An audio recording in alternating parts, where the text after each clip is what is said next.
Dive into the fascinating world of magnetism with a homemade Gauss Rifle experiment.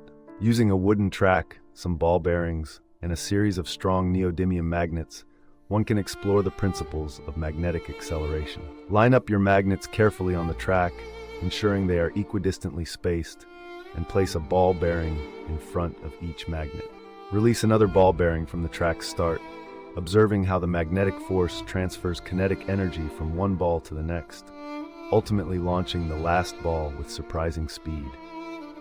This simple yet visually captivating experiment demonstrates the power of potential energy and magnetism, sparking curiosity in the science of physics.